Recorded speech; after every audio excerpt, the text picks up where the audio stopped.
Hi, everybody. My name is Hadrian Shawn Miguel, and I am the writer and director of the Marías, part of the Frida Kahlo Theater 10-Minute Play Festival 2022. And I have some questions that we were asked about the play, the Marías. So let's start.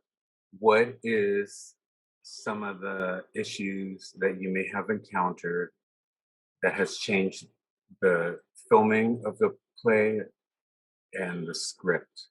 And that would be for me at the 12th hour, the night before filming.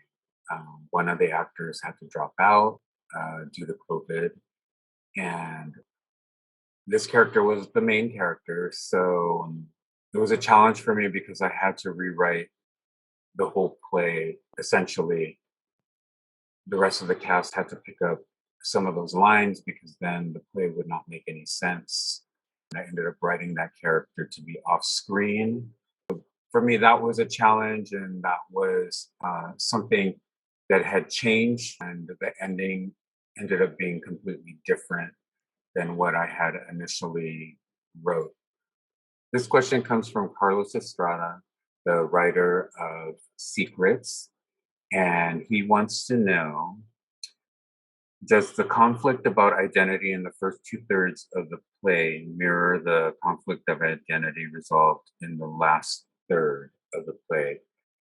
The first part of the play is everyone, the audience, getting to know the Marias, and the front part of the play, the beginning parts, have to do with the relationship between all the characters and their struggles and how they get along or not get along, and their sense of humor and their camaraderie, and trying to figure out their place with one another. And then the ending is a revelation by one of the characters that they are fluid and they are gender nonconforming, and trying to celebrate that in themselves. It's like an awakening for them.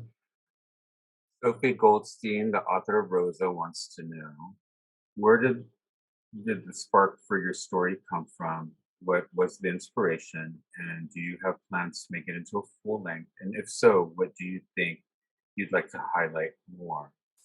So the inspiration for me with this piece was Mean Girls, Heathers, Jawbreaker, kind of with the dark humor that were, to me, hysterical, and a little bit of Sex in the City, a little bit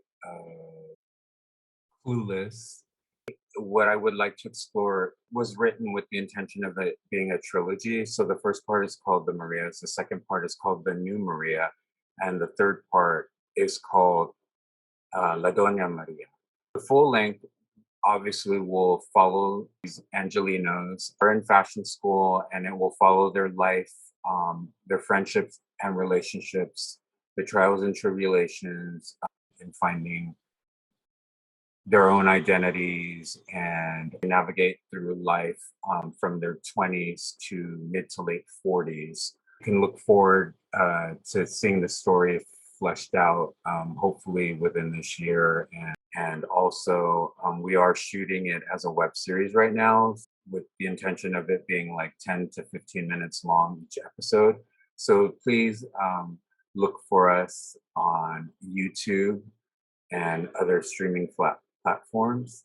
Last question comes from Teddy Alexis Rodriguez. He says, Hadrian, your piece, The Marias, was such great fun.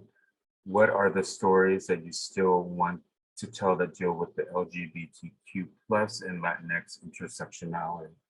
I try to write about the underdog, about those marginalized people, queer stories, and Black, Indigenous, people of color, anyone who is fighting to be seen and heard. It's very important for me to shine a bright light on these issues, and to give a different perspective than what's popular and what's out there right now. I hope to tell more stories like that. One that's coming up is called the Wade Dominguez story, and I'm telling his story. He was a friend of mine that is about an actor who was on his rise in the 90s and his struggle with his identity and also the struggle of being Latino in the acting world. He played with Michelle Pfeiffer in Dangerous Minds, and that was one of his biggest roles. And so it's kind of telling his story and kind of what happened and what it was like for him. Thanks, everybody, and we'll see you again soon. Ciao. Bye. This is Hadrian Shawn Miguel signing off.